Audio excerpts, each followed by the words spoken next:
Hello दोस्तों, नमस्कार, good evening. कैसे हैं आप सभी लोग?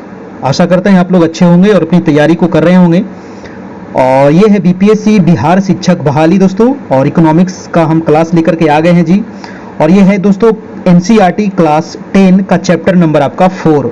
और चैप्टर नंबर 4 में हम लोग आज पढ़ेंगे वैश्वीकरण और भारतीय अर्थव्यवस्था से संबंधित दोस्तों 75 महत्वपूर्ण सवाल हम लेकर के आए हैं।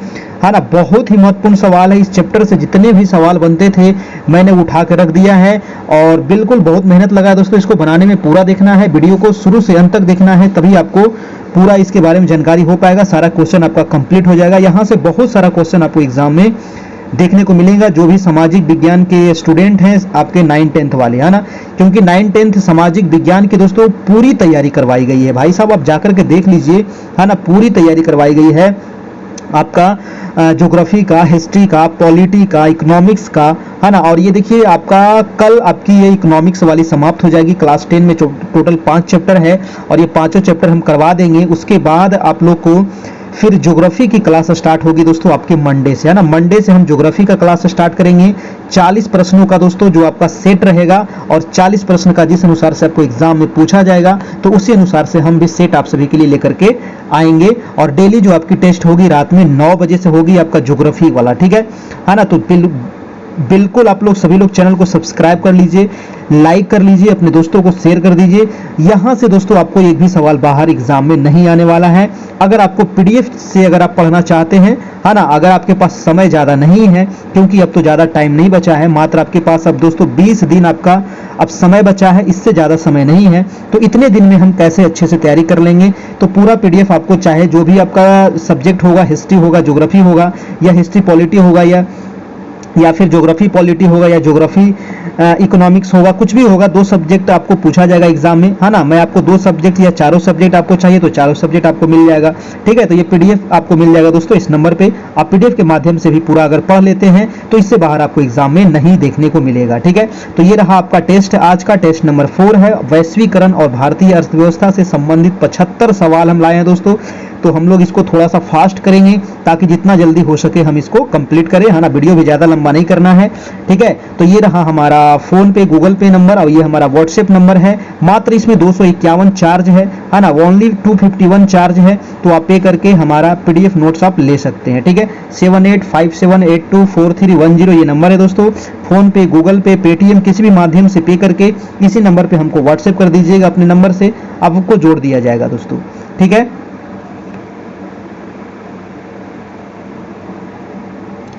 चलिए तो शुरू करते हैं आज की क्लास। और ये रहा आज का पहला सवाल।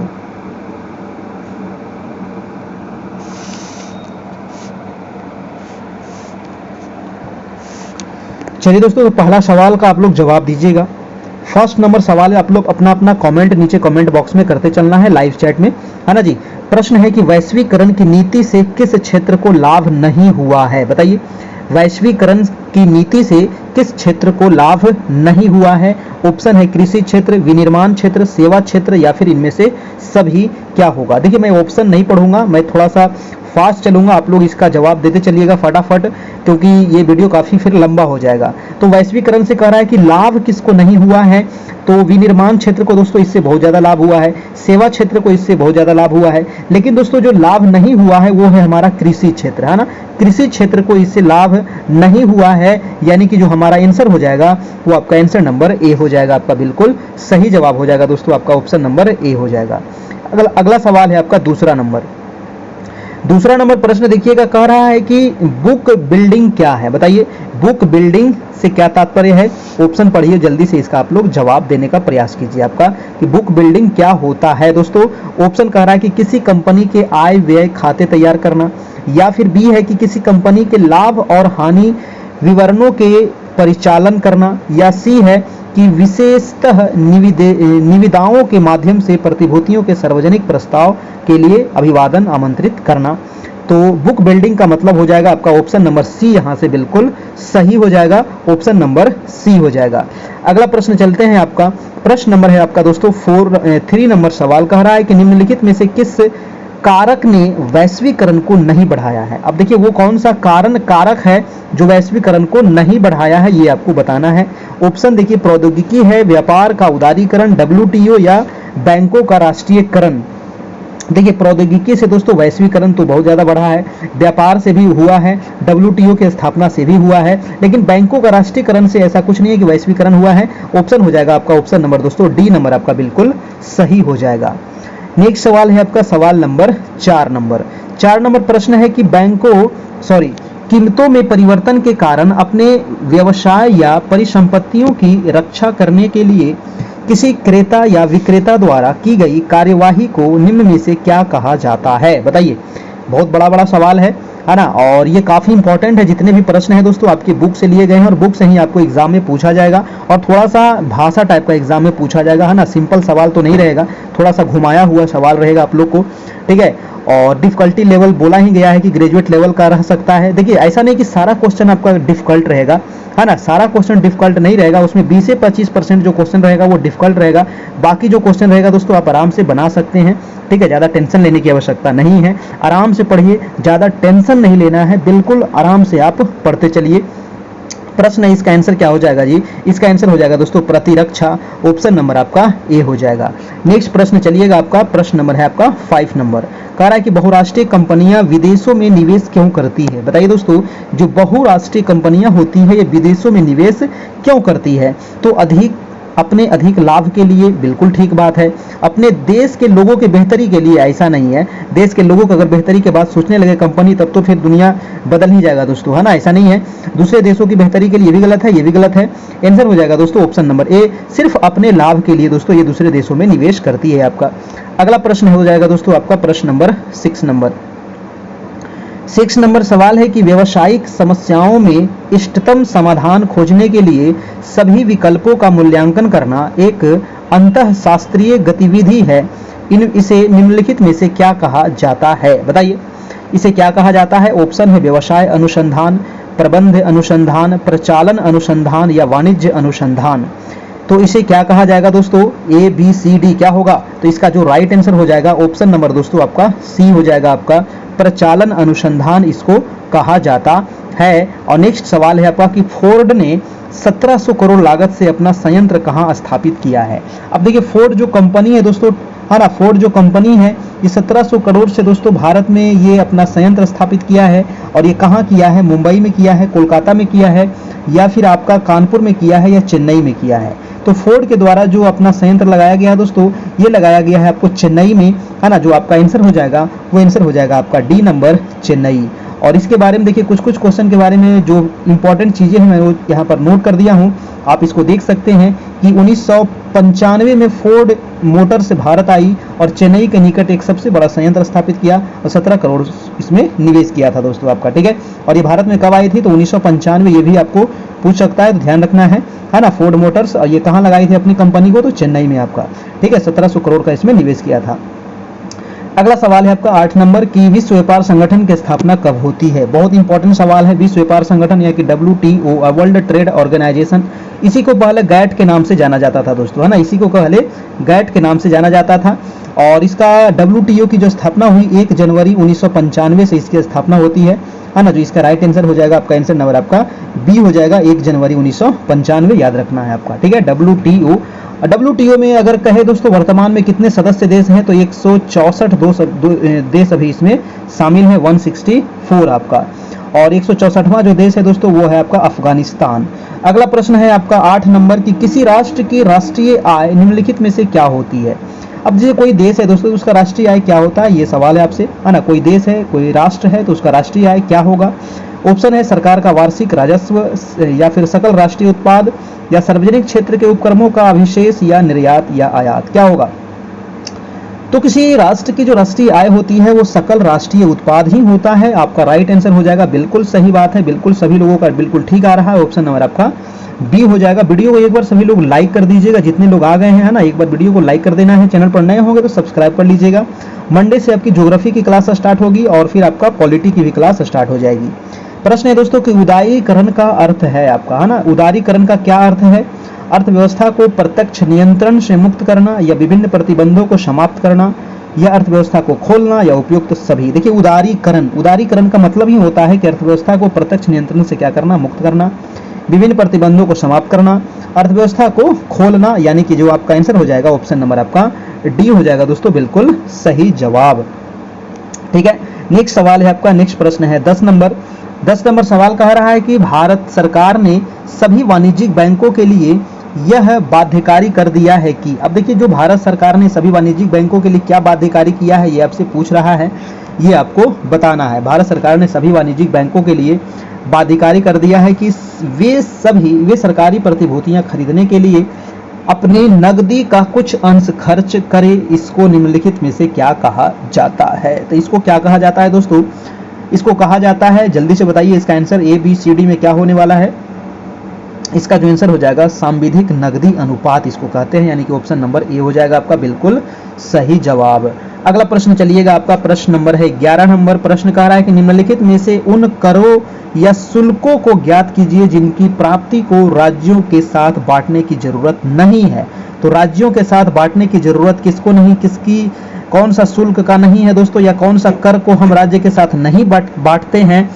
तो ऑप्शन है, बहुत इंपॉर्टेंट सवाल है, ये क्वेश्चन कई बार पूछा गया है। ऑप्शन कह रहा है कि कृषि आय को छोड़कर अन्य आय, ये आपका नहीं होगा। निगम कर, ये तो बांटा जाता है। आयकर पर अधिकार या पूंजीगत अभिलाभ कर, तो ये आंसर हो जाएगा दोस्तों आपका सी नंबर। आयकर पर अधिभार जो होता है ये दोस्तों राज्यों के साथ बांटने की जरूरत नहीं है, आंसर हो जाएगा आपका सी नंबर आपका। ठीक है, अगला प्रश्न है आपका 12 नंबर सवाल कि बहुराष्ट्रीय कंपनियों ने वैश्विक बाजारों में प्रवेश करने में किसके द्वारा सफलता प्राप्त की है? बहुत अच्छा सवाल है, बताइएगा कि बहुराष्ट्रीय कंपनियों ने वैश्विक बाजारों में प्रवेश करने में किसके द्वारा सफलता प्राप्त की है? तो आंसर हो जाएगा WTO, है ना, WTO के द्वारा प्रवेश करने में सफलता प्राप्त की है। वर्ल्ड ट्रेड ऑर्गेनाइजेशन, है ना, विश्व व्यापार संगठन के द्वारा दोस्तों। आंसर हो जाएगा आपका आंसर नंबर ए हो जाएगा बिल्कुल सही। इसकी स्थापना याद रखना है दोस्तों, 1 जनवरी 1995 को इसकी स्थापना होती है। 164 देश इसमें सदस्य देश हैं आपका। अगला प्रश्न है आपका प्रश्न नंबर 13 नंबर के निम्नलिखित में से वह विषय कौन सा है जो भारतीय रिजर्व बैंक की मौद्रिक नीति का लक्ष्य नहीं है? बताइए वो कौन सा विषय है दोस्तों जो भारतीय रिजर्व बैंक के मौद्रिक नीति का लक्ष्य नहीं है? ऑप्शन है आर्थिक विकास को प्रोत्साहित करना, वस्तुनिष्ठ मानदंड सहित प्रत्यक्ष क्रेडिट, या आपका सी नंबर है मुद्रास्फीति के बदलाव को नियंत्रित करना, या आपका डी है दोस्तों सामाजिक न्याय सुनिश्चित करना। इसका जो आंसर होगा दोस्तों आपका आंसर नंबर डी हो जाएगा बिल्कुल सही, सामाजिक न्याय सुनिश्चित करना, ऑप्शन नंबर हो जाएगा आपका डी नंबर। अगला प्रश्न है आपका प्रश्न नंबर 14 नंबर। प्रश्न है कि बहुराष्ट्रीय कंपनियों को क्या आकर्षित करती है? तो जो बहुराष्ट्रीय कंपनियां होती है, देखिए बहुराष्ट्रीय नाम ही है बहुराष्ट्रीय, यानी मतलब कि ये जो कंपनी है ना तो बहुत सारे राष्ट्र में है। बहुत सारे लोगों को नहीं पता है तो मैं बता दूं कि बहुराष्ट्रीय मतलब ये जो कंपनियां होती है एक से अधिक राष्ट्र में दोस्तों अपना क्या करती है, तो इसका मतलब कि अपना फैला हुआ होता है ना पूरा। ठीक है, तो ये बहुराष्ट्रीय कंपनियां जो कह रहा है कि क्या आकर्षित करती है ना, ऑप्शन है सस्ता श्रम या उत्पाद के लिए तैयार मांग। तो यहाँ दोनों हो जाएगा, सस्ता श्रम और दोस्तों उत्पाद के लिए तैयार मांग, यानी कि आंसर हो जाएगा ए और बी दोनों, आपका ऑप्शन नंबर सी हो जाएगा। अगला है कि निम्नलिखित में से कौन सी वैश्वीकरण में योगदान देता है? अब देखिए वैश्वीकरण में योगदान कौन देता है ये आपसे पूछ रहा है। तो आंतरिक व्यापार देता है, या बाहरी व्यापार देता है, या फिर बड़े पैमाने का व्यापार देता है, या छोटे पैमाने का व्यापार देता है? देखिए तो कह रहा है दोस्तों कि वैश्वीकरण में योगदान देता है। तो योगदान कौन देगा? आंतरिक व्यापार दोस्तों इसमें योगदान नहीं देगा, बाहरी व्यापार भी योगदान नहीं देगा, बाहरी व्यापार तो इसमें योगदान देगा भाई, है ना। ऑप्शन नंबर आपका बी ही बिल्कुल सही है, बड़े पैमाने वाला भी नहीं देगा, ये छोटे पैमाने वाला भी नहीं देगा। बाहरी व्यापार दोस्तों, है ना, नाम ही है वैश्वीकरण, तो वैश्वीकरण में योगदान देगा आपको बाहरी व्यापार, है ना। आंतरिक नहीं होगा, बड़े पैमाना नहीं होगा, छोटे पैमाना नहीं होगा। बी नंबर आपका यहाँ से बिल्कुल सही हो जाएगा, आपका बाहरी व्यापार हो जाएगा आपका। अगला है दोस्तों कि बाजारों का एकीकरण का मतलब है। अब बाजारों का एकीकरण का मतलब क्या है जी? तो घरेलू बाजारों से परे परिचालन, या फिर माल की व्यापक पसंद, या प्रतिस्पर्धी मूल्य, या उपयुक्त सभी। तो बाजारों का एकीकरण का मतलब क्या है?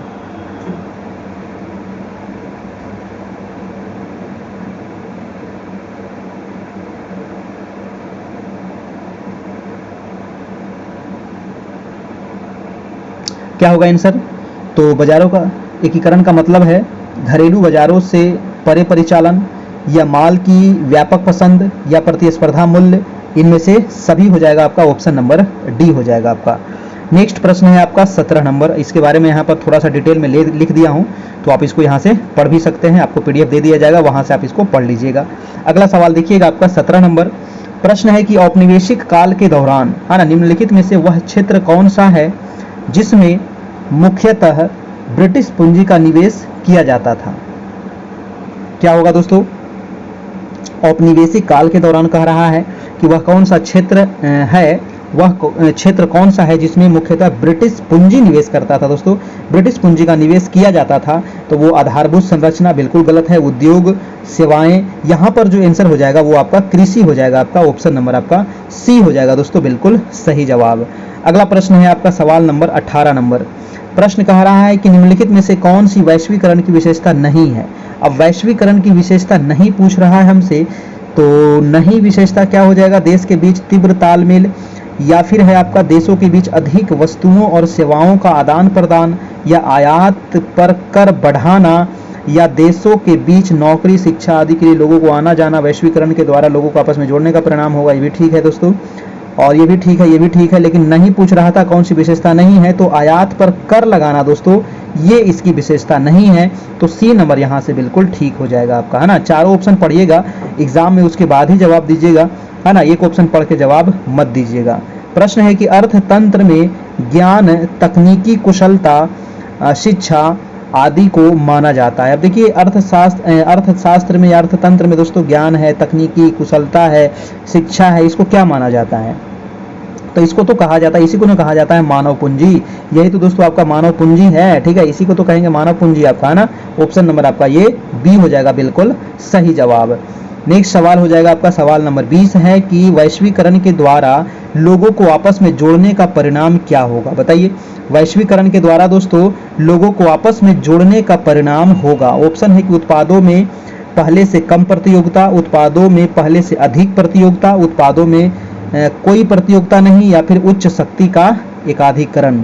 तो वैश्वीकरण के द्वारा लोगों को आपस में जोड़ने का जो परिणाम होगा कि अधिक प्रतियोगिता हो जाएगा, इससे क्या हो जाएगा, लोगों में पहले से अधिक प्रतियोगिता हो जाएगा। आपका ऑप्शन नंबर आपका बी हो जाएगा, बिल्कुल ठीक है, और इसका आंसर हो जाएगा बी। अगला चलिए आपका सवाल नंबर है 21 नंबर।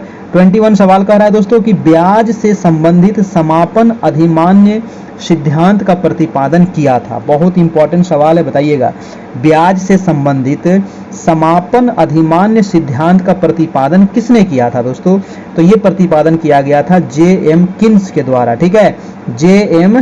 किन्स के द्वारा ये प्रतिपादन किया गया था, ऑप्शन हो जाएगा। और यहाँ पर इसके बारे में थोड़ा सा मैं दे दिया हूँ कि यह अवधारणा पहली बार, इनका पूरा नाम था दोस्तों जॉन मेनार्ड किन्स ने अपनी पुस्तक general theory of employment and money 1936 में मुद्रा के लिए आपूर्ति एवं मांग द्वारा ब्याज दर निर्धारित व्याख्या किया था दोस्तों, ठीक है, सी नंबर आपका आंसर हो जाएगा यहाँ से। नेक्स्ट प्रश्न है आपका 22 नंबर।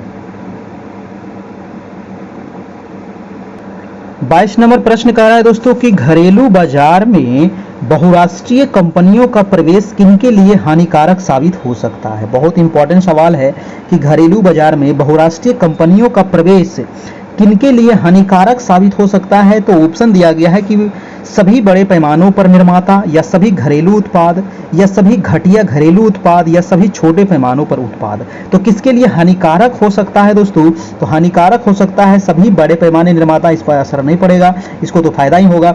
घरेलू उत्पाद, इस पर भी प्रभाव नहीं पड़ेगा। जो आपका आंसर हो जाएगा सभी छोटे पैमानों के उत्पाद पर इसका हानिकारक प्रभाव पड़ेगा, यानी कि आंसर हो जाएगा आपका ऑप्शन नंबर डी हो जाएगा, यहाँ से बिल्कुल ठीक है। अगला प्रश्न है दोस्तों आपका 23 नंबर कि भारत में नोट जारी करने कौन सी प्रणाली अपनाई जाती है। जी हाँ, जो नोट जारी होता है भारत में आपका, है ना, जो नोट जारी होता है इसमें कौन सी प्रणाली अपनाई जाती है, ये भी क्वेश्चन कई बार पूछा गया है। ऑप्शन है कि अधिकतम प्रत्ययी प्रणाली, या फिर न्यूनतम आरक्षण प्रणाली, या फिर अनुपातिक प्रत्ययी प्रणाली, या फिर नियत प्रत्ययी प्रणाली। इसका जो आंसर क्या होगा, इसमें जो अपनाया जाता है दोस्तों न्यूनतम आरक्षण प्रणाली, आपका ऑप्शन हो जाएगा आपका बी नंबर आपका बिल्कुल सही जवाब, ठीक है। 9 PM से आपकी दोस्तों डेली क्लास होती है, तो 9 बजे आपको बिल्कुल तैयार रहना है ना। मंडे से आपकी ज्योग्राफी की क्लास शुरू होगी। प्रश्न है कि भारत में सिक्के जारी करने के लिए कौन प्राधिकृत है, बताइए। भारत में दोस्तों सिक्के जारी करने के लिए कौन प्राधिकृत है, सिक्का कौन जारी करता है, तो नोट तो अभी देख लिए है ना। सिक्का कौन जारी करता है, कौन जारी करता है, ये पूछ रहा है आपको। तो सिक्का जो जारी होता है वो वित्त मंत्रालय के द्वारा होता है, ठीक है। किसके द्वारा होता है, वित्त मंत्रालय के द्वारा होता है। आपका ऑप्शन नंबर हो जाएगा बी नंबर आपका बिल्कुल सही जवाब। अगला प्रश्न है आपका 25 नंबर। 25 है कि सार्वजनिक क्षेत्र में विनिवेश को क्या कहते हैं। अब देखिए जो सार्वजनिक क्षेत्र है इसमें विनिवेश को क्या कहा जाएगा ये आपको बताना है। जल्दी से बताइए इसका आंसर क्या होगा। उदारीकरण, वैश्वीकरण, औद्योगिकरण या निजीकरण। तो इसको कहा जाता है मेरे भाई निजीकरण, ठीक है। इसको क्या कहा जाएगा, निजीकरण। ऑप्शन नंबर हो जाएगा आपका डी नंबर, ठीक है। और इसके बारे में देखिए मैं यहाँ पर लिख दिया हूँ कि सही उत्तर क्या होगा, निजीकरण होगा। विनिवेश वह प्रक्रिया है जिसमें सार्वजनिक क्षेत्र की इकाइयों के शेयरों का एक निश्चित प्रतिशत निजी क्षेत्र में विनिवेश किया जाता है, इसे निजीकरण के रूप में जाना जाता है। अगला प्रश्न है आपका 26 नंबर। कह रहा है दोस्तों वैश्वीकरण से देशों के बीच तीव्र गति होती है। वैश्वीकरण से देशों के बीच निम्न में से कौन सी तीव्र गति होती है दोस्तों, तो माल एवं सेवाएं की, निवेश की, लोगों की, क्या होगा। तो इसमें दोस्तों आपका माल एवं सेवाएं का भी हो जाएगा, निवेश का भी होगा, लोगों का भी होगा, यानी कि आंसर हो जाएगा आपका डी नंबर आपका बिल्कुल सही जवाब। अगला प्रश्न है आपका 27 नंबर। 27 नंबर सवाल है कि अर्थशास्त्र में आधार संरचनात्मक सुविधाओं को निम्न में से किस रूप में जाना जाता है, बताइए। अर्थशास्त्र में आधार संरचनात्मक सुविधाओं को निम्नलिखित में से किस रूप में माना जाता है। मानव पूंजी, भौतिक पूंजी, सामाजिक ऊपरी लागत पूंजी या फिर कार्यशील पूंजी दोस्तों। तो ये क्या हो जाएगा जी, इसका आंसर क्या होगा सर, इसका आंसर जो हो जाएगा आपका आंसर नंबर आपका सी हो जाएगा बिल्कुल सही जवाब, यानी कि सामाजिक ऊपरी लागत पूंजी हो जाएगा आपका ऑप्शन नंबर आपका सी हो जाएगा बिल्कुल सही। अगला सवाल देखिएगा, सवाल नंबर है आपका 28 नंबर। कह रहा है 28 नंबर प्रश्न दोस्तों कि कीमत सिद्धांत को यह भी कहा जाता है। अब कीमत सिद्धांत को क्या कहा जाता है, ऑप्शन है समष्टि अर्थशास्त्र, विकास अर्थशास्त्र, लोक अर्थशास्त्र या व्यष्टि अर्थशास्त्र। तो ये भी कई बार पूछा गया सवाल है। तो कीमत सिद्धांत को कहा जाता है दोस्तों व्यष्टि अर्थशास्त्र, याद रखिएगा, है ना। व्यष्टि हो जाएगा आपका ऑप्शन नंबर डी हो जाएगा। अगला सवाल है आपका 29 नंबर कि भारत की राष्ट्रीय आय के बारे में कौन सा कथन सही है। देखिए बताइए भारत की राष्ट्रीय आय के बारे में वेरी इंपॉर्टेंट सवाल है, कौन सा कथन ये सही है आपका। ऑप्शन देखिए आपको काफी बड़ा ऑप्शन है दोस्तों, और ऑप्शन पढ़ने के बाद आपको जवाब देना है, तो आप इसका जवाब दीजिएगा जल्दी से।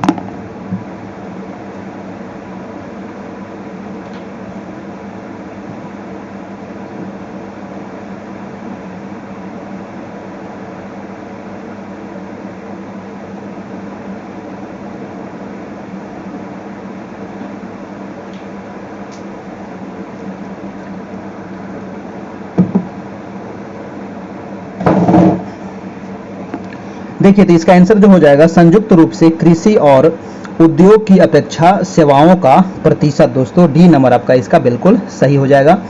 अगला सवाल हम चलते हैं आपका 30 नंबर की 2006 तक विश्व व्यापार संगठन के सदस्य कितने देश थे।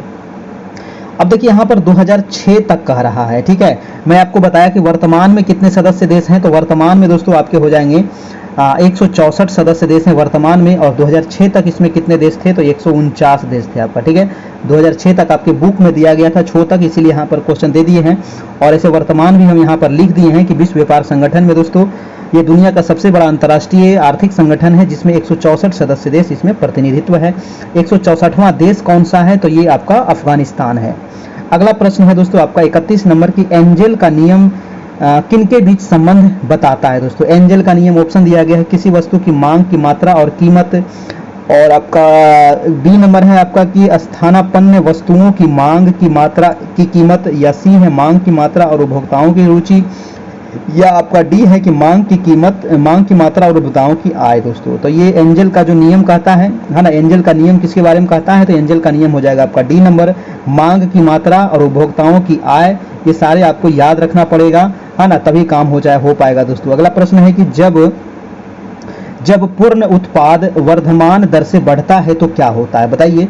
ये भी काफी अच्छा सवाल है कि जब पूर्ण उत्पाद वर्धमान दर से बढ़ता है तो दोस्तों होता है कि सीमांत उत्पाद में वृद्धि होती है, ठीक है। सीमांत उत्पाद में वृद्धि होता है, ऑप्शन नंबर हो जाएगा आपका बी नंबर। अगला प्रश्न चलिए आपका प्रश्न नंबर हो जाएगा 33 नंबर, फटाफट जवाब दीजिएगा आप लोग, है ना। और इसको पीडीएफ को जब एक दो बार याद कर लीजिएगा, पढ़ लीजिएगा, है ना, एक दो बार पढ़िएगा, इसको याद हो जाएगा। पीडीएफ हम भेज देंगे, ये नंबर है आपको, जिसको भी पीडीएफ चाहिए आप ले सकते हैं। History, geography, polity, economics, class 9, 10 सामाजिक विज्ञान सभी आपको यहाँ पर मिल जाएगा। प्रश्न है कि निम्नलिखित में से क्या भारत की विदेशी मुद्रा प्रारक्षित पूंजी का अंग नहीं है। दोस्तों ये आपसे पूछ रहा है, ठीक है। प्रारक्षित पूंजी का अंग कौन सा नहीं है, तो कौन सा नहीं है जी, ये आपको बताना है। ऑप्शन यहाँ पर दिया गया है स्वर्ण, एसडीआर है, और विदेशी मुद्रा परिसंपत्ति है। ये भी आपका स्वर्ण तो होता ही है, एसडीआर भी होता है, विदेशी मुद्रा परिसंपत्ति भी होता है। लेकिन जो डी नंबर दिया गया है कि बैंकों और कारपोरेट संस्थाओं द्वारा धारित विदेशी मुद्रा प्रतिभूति, ये नहीं होता है, यही नहीं आपसे पूछ रहा था। ऑप्शन नंबर हो जाएगा आपका डी नंबर। अगला प्रश्न है दोस्तों आपका 34 नंबर, कह रहा है कि मुद्रास्फीति किस कारण से होता है। जल्दी से बताइएगा कि मुद्रास्फीति किस कारण से होता है।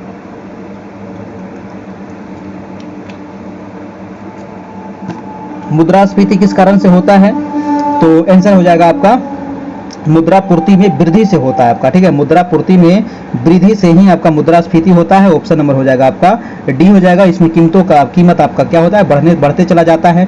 अगला प्रश्न है आपका 35 नंबर कि भारत में मुद्रा को जारी करने और उसके विनिमय पर लागू होने वाली पद्धति को निम्नलिखित में से क्या कहा जाता है।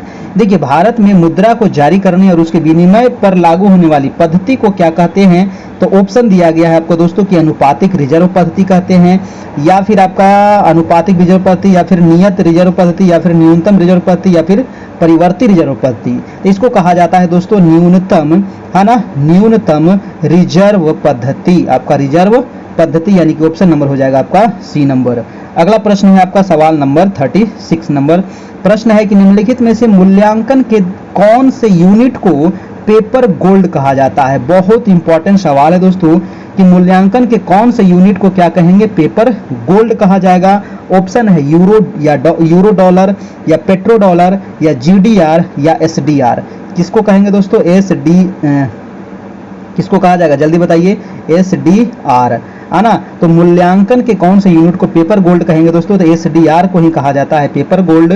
और इसके बारे में थोड़ा सा यहाँ पर मैं लिख दिया हूँ कि पेपर गोल्ड शब्द यानी आईएमएफ के विशेष आहरण अधिकार को संदर्भित करता है। एसडीआर का फुल फॉर्म क्या होता है, विशेष आहरण अधिकार। आंसर नंबर हो जाएगा आपका डी। अगला प्रश्न है आपका 37 नंबर। प्रश्न कह रहा है कि निम्नलिखित में से कौन सी एक बहुराष्ट्रीय कंपनी की विशेषता नहीं है। अब देखिए, कौन सी एक बहुराष्ट्रीय कंपनी की विशेषता नहीं है, तो क्या होगा आपका, जल्दी से पढ़िए इसका और जवाब दीजिए।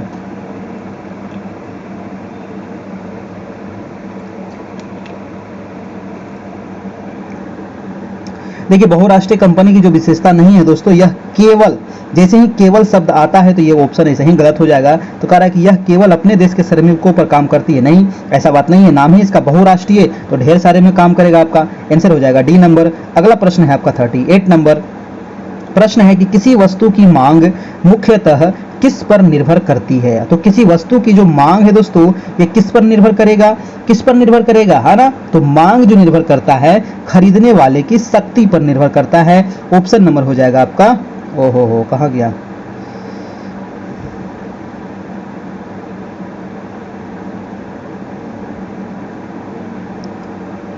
खरीदने की इच्छा पर। इसका जो राइट आंसर होगा ना, वो खरीदने की इच्छा होना चाहिए। ऑप्शन नंबर बी हो जाएगा आपका, है ना। और ये भी सी डी में थोड़ा सा यहाँ पर आगे पीछे हो गया है, ऐसे जो इसका आंसर होगा खरीदने की इच्छा पर होगा आपका।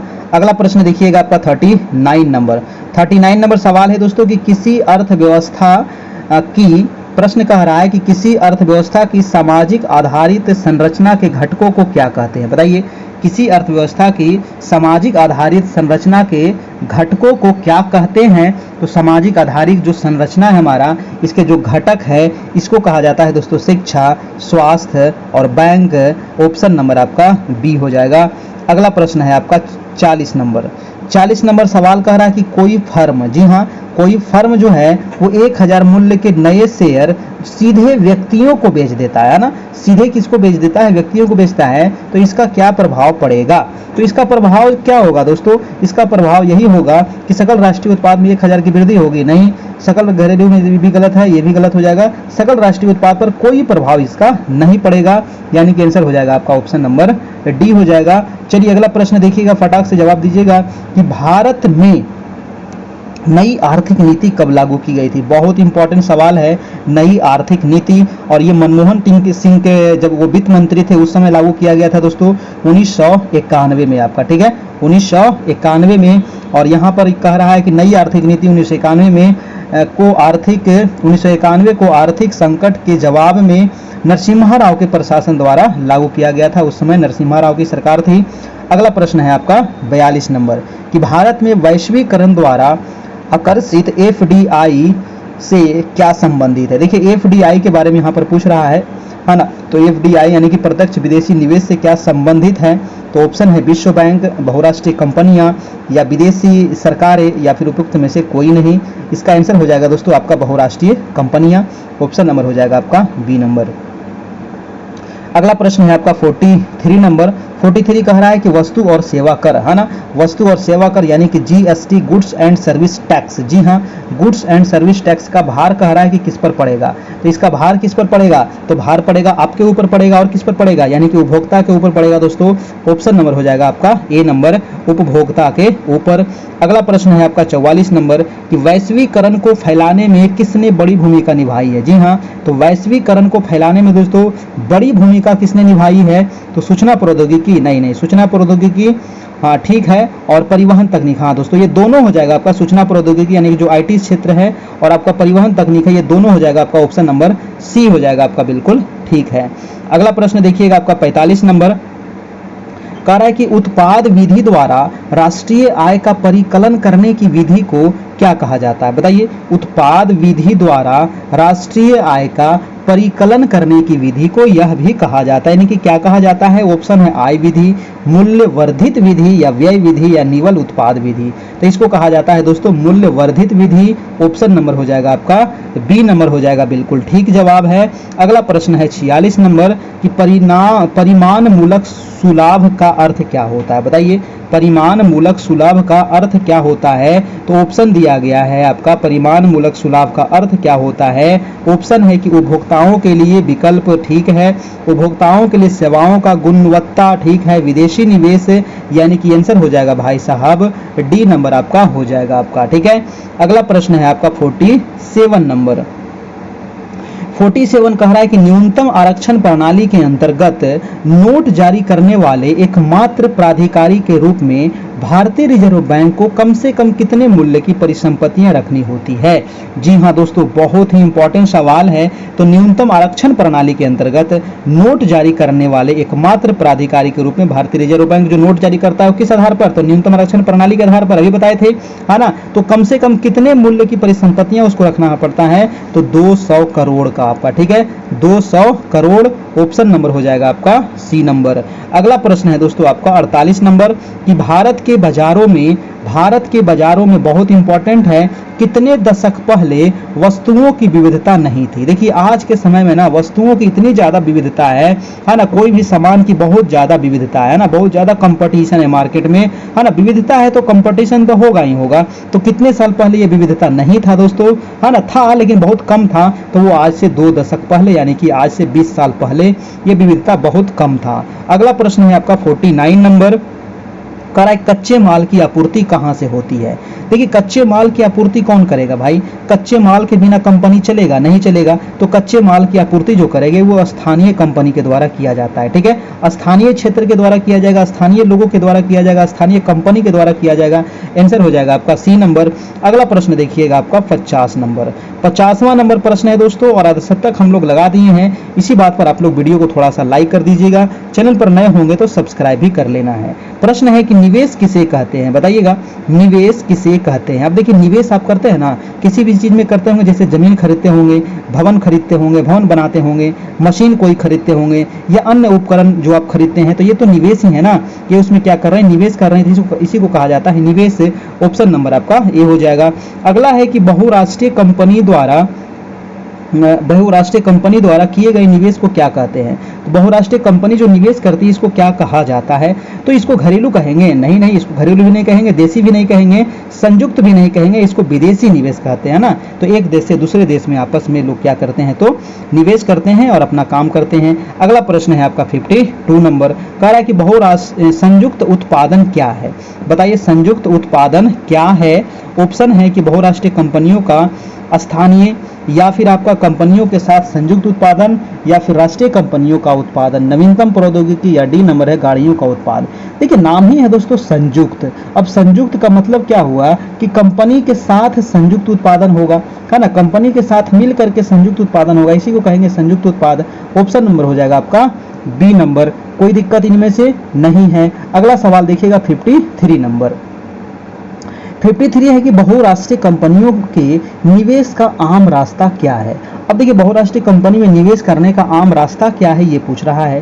तो ऑप्शन है कि स्थानीय कंपनी को खरीदना और उत्पादन का प्रसार करना, श्रमिकों को लाना, उत्पादन बढ़ाना, या बैंकों द्वारा। देखिए इसका जो राइट आंसर हो जाएगा आपका ऑप्शन नंबर ए हो जाएगा, बिल्कुल सही, कि स्थानीय कंपनियों को खरीद लेना और उत्पादन का प्रसार करना। ऑप्शन नंबर आपका ए हो जाएगा। अगला है कि फोर्ड मोटर्स कंपनी किस देश की है? दोस्तों फोर्ड मोटर के बारे में देखिए मैंने स्टार्टिंग में ही बताया था कि फोर्ड मोटर जो ये कंपनी है दोस्तों, ये चेन्नई में अपना 1700 करोड़ का निवेश किया था 1995 ईस्वी में, है ना। ये कहाँ की कंपनी है? तो ये अमेरिका की कंपनी है, ठीक है। टाटा फोर्ड, है ना, ये गाड़ी जो बनाती है ये अमेरिका की कंपनी है आपका।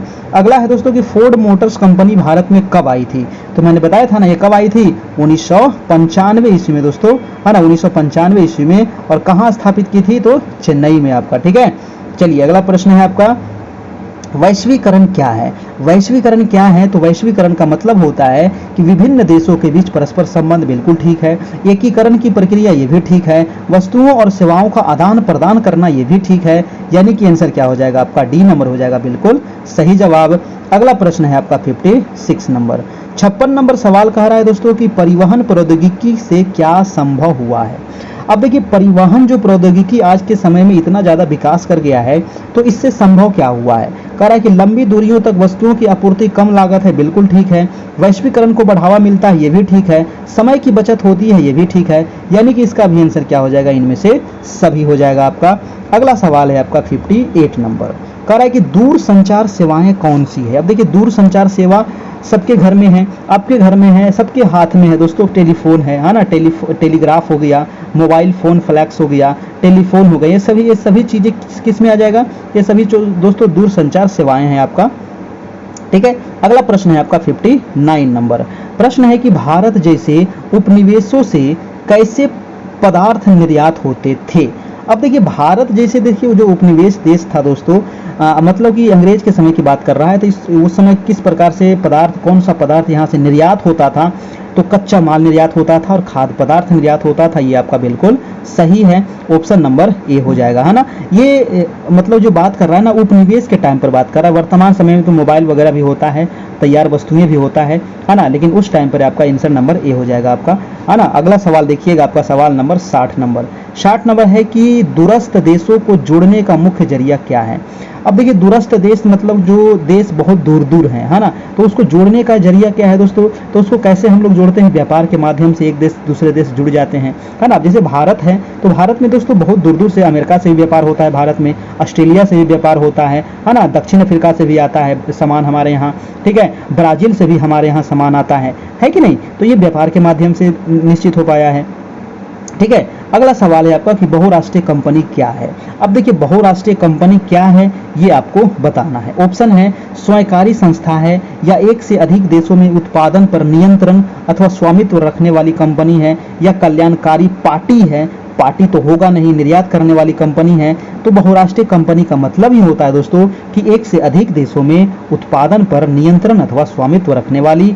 ऑप्शन क्या हो जाएगा आपका? बी नंबर हो जाएगा, ठीक है। वीडियो अच्छा लग रहा है तो प्लीज एक लाइक कर दीजिएगा। अगर आपको पीडीएफ चाहिए तो आप पीडीएफ दोस्तों यहाँ पर मिल जाएगा, है ना। हिस्ट्री का भी मिल जाएगा आपको, ज्योग्राफी भी मिल जाएगा, पॉलिटी मिल जाएगा, इकोनॉमिक्स मिल जाएगा, चैप्टर वाइज मिल जाएगा अभी फिलहाल, पूरा चैप्टर वाइज आप लोगों को करवाया गया है, 6 से लेकर के 10 तक करवाया गया है, और आपका ऑब्जेक्टिव फॉर्म में मिलेगा आपको, ठीक है, सब्जेक्टिव नहीं मिलेगा आपको, ऑब्जेक्टिव क्वेश्चन मिलेगा आपको, है ना। तो ऑब्जेक्टिव के लिए आप हमें कांटेक्ट कर सकते हैं, क्योंकि दोस्तों जितना ज़्यादा आप क्वेश्चन बनाइए उतना ज़्यादा आपको फायदा करेगा। अब ज़्यादा देखिए एग्जाम में समय बचा नहीं है ना, और फालतू का आप इधर उधर समय बर्बाद मत कीजिए, अपने पढ़ाई पर फोकस कीजिए तो ज़्यादा अच्छा रहेगा, ठीक है। इधर उधर समय बर्बाद करने से कोई फायदा नहीं है। मात्र आपके पास अब 20 दिन समय बचा है दोस्तों। आज आपका हो गया कितने तारीख, 29 तारीख हो गया ना, 29 भी आज समझिए खत्म ही हो गया है ना, कल हो जाएगा आपका 30 तारीख है, ठीक है। और आदमी 20-21 तारीख के बाद फिर अपना इधर उधर तो होने ही लगेंगे ना अपने सेंटर, क्योंकि देखिए एग्जाम होगा, हर एक व्यक्ति का एग्जाम 2 दिन कम से कम होगा, है ना। हमारा तो 3 दिन है ना, किसी का 4 दिन भी हो सकता है, ठीक है। तो उस अनुसार से यहाँ पर होगा आपका प्रश्न। देखिए कि बहुराष्ट्रीय कंपनी कार्यालय कहाँ स्थापित करती है, तो बहुराष्ट्रीय कंपनी जो है ये कार्यालय कहाँ पर स्थापित करती है, नदी के पास, तो नदी के पास नहीं होगा, बाजार में, जहां उन्हें दोस्तों सस्ता श्रम और अन्य संसाधन मिल जाएगा। ये ऑप्शन देखिए आपका बिल्कुल ठीक है। नदी के पास तो करती है, नदी के पास उसको पानी वगैरह मिल जाता है, ठीक है, लेकिन जहां उसको सस्ता श्रम मिलेगा और सारी सुविधा जो मिलेगी तो वहीं पर वो अपना ये स्थापित करेगी आपका। अगला प्रश्न है 63 नंबर कि उत्पादन प्रक्रिया किस ढंग से संगठित हुई है। अब देखिए उत्पादन जो प्रक्रिया है दोस्तों ये किस ढंग से संगठित हुई है, तो सरल ढंग से हुई है, नहीं, सरल ढंग से नहीं होगा, जटिल ढंग से हुआ है, सलाह समिति से हुआ है, या उपयुक्त सभी से हुआ है। बी नंबर आपका बिल्कुल सही हो जाएगा दोस्तों, आपका जटिल ढंग से हुआ है, ठीक है, उत्पादन प्रक्रिया। अगला प्रश्न है आपका 64 नंबर। 64 कह रहा है कि बहुराष्ट्रीय कंपनियां का भारत में क्या प्रभाव पड़ा। अब देखिए जो बहुराष्ट्रीय कंपनियां इसका भारत पर क्या प्रभाव पड़ा दोस्तों, तो निवेश में वृद्धि की गई, बिल्कुल ठीक है, निवेश में तो इससे वृद्धि हुआ है, लाभप्रद कंपनी रही, इससे लाभ भी होता है, और बैंकिंग सेवाएं भी हो जाएगा। ऑप्शन नंबर यहाँ से डी हो जाएगा आपका, उपयुक्त सभी हो जाएगा। अगला सवाल है आपका 65 नंबर, कह रहा है कि इंटरनेट से क्या लाभ है। भाई साहब इंटरनेट से क्या लाभ है, इंटरनेट से बहुत सारे लाभ है। आप जो पढ़ रहे हैं अभी तो कैसे पढ़ रहे हैं, इंटरनेट से ही ना पढ़ रहे हैं, है ना। थोड़ा देर बाद मन करेगा गाना सुनने का तो कैसे सुनिएगा, इंटरनेट से ही सुन लीजिएगा, है कि नहीं। किसी से बात करने का मन किया तो इंटरनेट से ही कर लीजिएगा, है कि नहीं। कुछ मैसेज करने का मन किया तो इंटरनेट से कर लीजिएगा। तो ये सारे तो इंटरनेट से ही लाभ हो रहा है आपको, है ना। तत्काल डाक सेवा भेज सकते हैं, ये भी ठीक है। कम मूल्य पर विश्व भर में बात कर सकते हैं, ठीक है। जानकारी प्राप्त कर सकते हैं, ठीक है ना।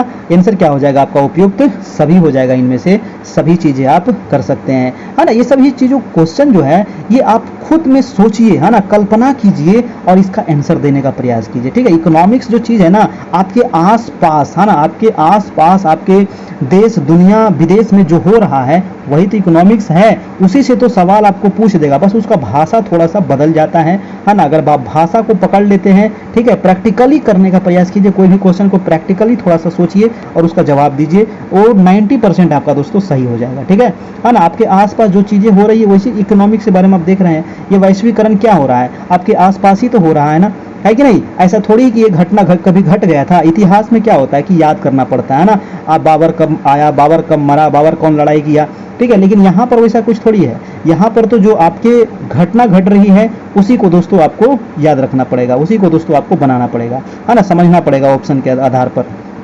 बस उसका जो भाषा है थोड़ा सा किताबी लैंग्वेज यहाँ पर दे दिया जाता है। ऑप्शन प्रश्न है कि बहुराष्ट्रीय कंपनी ऐसे जगह अपने कार्यालय क्यों स्थापित करती है जहां उन्हें सस्ता श्रम और संसाधन मिलते हैं। अगर आप देखिए कॉमन सेंस वाली चीज है ना, अगर आपको मन करे कि हम भी कंपनी एगो खोल दे तो भैया आप कंपनी खोलिएगा तो सोचिएगा ना कि कहां पर हम खोले, जहां पर हमको सस्ता श्रमिक मिल जाएगा, जहां पर हमको यातायात सुविधा मिल जाएगा, हमको बिजली पानी बढ़िया से मिल जाएगा, है ना, सब सुविधा हमको मिल जाएगा, वहीं पर हम खोलेंगे। वहीं पर खोलिएगा कि नहीं। आप कोई दुकान खोलते हैं तो सोचते हैं ना कि यहाँ पर अगर हम एक किराना दुकान खोल रहे हैं तो कौन ग्राहक हमारे के यहाँ लेने के लिए सामान आएगा, है ना। आप वहीं पर दुकान खोलिएगा जहाँ पर क्या हो, आसपास में गांव हो, लोग वहाँ रहते होंगे, ठीक है। वहीं खोलिएगा कि जा करके खोल दीजिएगा वो थार रेगिस्तान में, तो थार रेगिस्तान में खोलिएगा तो चलेगा दुकान, नहीं चलेगा। तो वही चीज आपको ये चीज है ना, खुद से सोचिए और उसका जवाब दीजिए, है ना। बस ये कॉमन सेंस की चीज है ना, थोड़ा सा प्रेजेंट ऑफ माइंड लगा करके आपको जवाब देना है, यानी कि लागत में कमी आती है और अधिक लाभ कमाने के लिए ऑप्शन नंबर यहाँ से दोस्तों आपका सी हो जाएगा आपका, ठीक है। चलिए अगला प्रश्न देखिएगा 67 नंबर। 67 है कि औद्योगिक क्षेत्र को और किस नाम से जाना जाता है। औद्योगिक क्षेत्र को और इसको नैतिक क्षेत्र नहीं कहेंगे, सामाजिक क्षेत्र भी नहीं कहेंगे, धार्मिक क्षेत्र भी नहीं कहेंगे, आर्थिक क्षेत्र कहेंगे, है ना। आर्थिक में ही तो औद्योगिक हो जाएगा आपका, औद्योगिक हो जाएगा, कंपनी हो जाएगा, ये सब आर्थिक क्षेत्र में आ जाएगा आपका, है ना। अगला प्रश्न देखिएगा 68 नंबर प्रश्न कह रहा है दोस्तों कि संयुक्त उत्पादन से स्थानीय कंपनियों को कौन कौन से लाभ होता है। अब देखिए संयुक्त उत्पादन की बात कर रहा है, संयुक्त मतलब कि साथ में मिलकर के उत्पादन करेंगे, तो इससे स्थानीय कंपनी को कौन सा लाभ होगा। ऑप्शन है कि बहुराष्ट्रीय कंपनियां अतिरिक्त निवेश के लिए धन प्रदान करती हैं, और ठीक है नवीनतम प्रौद्योगिकी आती है ना। संयुक्त करने से क्या होता है, नया प्रौद्योगिकी आता है, नया टेक्नोलॉजी आता है उससे, है ना। तो ये भी आपका सही है, यानी कि हमारा आंसर क्या हो जाएगा, आपका सी नंबर हो जाएगा।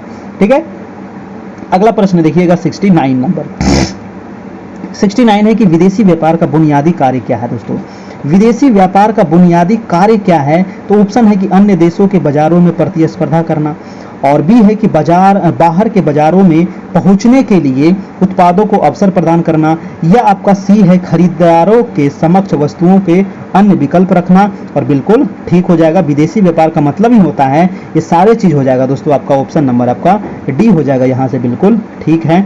अगला सवाल देखिएगा आपका 70 नंबर है दोस्तों कि विदेशी व्यापार का विभिन्न देशों के बाजारों को कैसे जोड़ने में सहायक है। दोस्तों विदेशी व्यापार का विभिन्न देशों के बाजारों को जोड़ने में सहायक है ना, वो कैसे जोड़ता है विभिन्न देशों के बाजार को आपका दोस्तों विदेशी व्यापार। तो वस्तुओं के आवागमन से वस्तुओं के विकल्प बढ़ जाते हैं, बिल्कुल ठीक बात है ना। दो देशों के उत्पादन आपस में क्या करते हैं, प्रतिस्पर्धा होता है, ये भी ठीक है, यानी कि आंसर हो जाएगा आपका ऑप्शन नंबर सी हो जाएगा यहाँ से, बिल्कुल ठीक है। अगला प्रश्न है कि विश्व व्यापार संगठन कितने देश में है। तो अभी आपको बताए थे ना, विश्व व्यापार संगठन है कि WTO, और WTO से ना फिक्स है कि आपको एक सवाल जरूर पूछेगा आपको WTO के बारे में, है ना। तो WTO की जो स्थापना होती है कब, तो 1 जनवरी 1995 को होती है, ये चीज आप याद रखिएगा। WTO को पहले गैट के नाम से जाना जाता था, है ना, गैट के नाम से इसको जाना जाता था, इसी को बाद में दोस्तों WTO में बदल दिया गया, यानी कि वर्ल्ड ट्रेड ऑर्गेनाइजेशन, विश्व व्यापार संगठन इसको कहा गया। ठीक है, तो कह रहा है कि दोस्तों इसमें कितने देश हैं, तो वर्तमान में इसमें 164 देश हैं, आपका हो जाएगा सी नंबर। अगला प्रश्न है कि आर्थिक क्षेत्र में कौन सी सुविधाएं उपलब्ध होनी चाहिए। तो आर्थिक क्षेत्र में कौन सी सुविधाएं होनी चाहिए, तो बिजली पानी होना चाहिए, मनोरंजन होना चाहिए, सड़क होना चाहिए। तो आर्थिक क्षेत्र में दोस्तों क्या होगा, ये सारे चीज हो जाएंगे आपके, ऑप्शन नंबर आपका डी नंबर हो जाएगा, बिल्कुल सही आपका। अगला सवाल है आपका 73 नंबर कि श्रम कानूनों में किस प्रकार बदलाव लाने की अनुमति दी गई है। देखिए श्रम कानून जो है ना, श्रम कानून जो है ना, जो मजदूर कानून है, इसमें किस प्रकार का बदलाव लाने की अनुमति दी गई है, तो कठोरता या सरलता, या फिर आपका ऑप्शन सी है लचीलापन, या फिर आपका दयनीय है। देखिए तो न ही कठोरता करेंगे और न ही सरलता करेंगे और न ही दयनीय करेंगे दोस्तों, इसमें लचीलापन हो जाएगा आपका, है ना। ऑप्शन नंबर आपका बीच का रास्ता होगा, लचीलापन। अगला है आपका 74 नंबर। और देखिए वीडियो अच्छा लग रहा है तो प्लीज एक लाइक कर दीजिएगा दोस्तों जाते जाते, है ना। 75 प्रश्न यहाँ पर हम लोग देखेंगे टोटल, है ना। और इसमें आज चैप्टर 4 समाप्त हो जाएगा, कल होगा आपका चैप्टर 5, कल संडे है और कल भी हम इसका लास्ट क्लास लेंगे, आपका चैप्टर 5 कंप्लीट हो जाएगा, फिर मंडे से ज्योग्राफी का क्लास स्टार्ट होगा, है ना। प्रश्न है कि बहुराष्ट्रीय कंपनियां कौन कौन सी है। अब देखिए बहुराष्ट्रीय कंपनियां कौन कौन सी है, तो कुछ कंपनी का नाम आपको पता होना चाहिए कौन कौन सी बहुराष्ट्रीय कंपनी है। बहुराष्ट्रीय मतलब एक से अधिक देशों में इसका अपना शाखा बना हुआ है ना, एक से अधिक देशों में अपना ये खोले हुए कंपनी। तो टाटा मोटर्स ये भी ठीक है, एशियन पेंट ये भी ठीक है, रैनबैक्सी ये भी ठीक है, यानी कि सारे कंपनी जो है दोस्तों ये बहुराष्ट्रीय कंपनी आपकी हो जाएगी, एक से अधिक देशों में ये कंपनी काम कर रही है।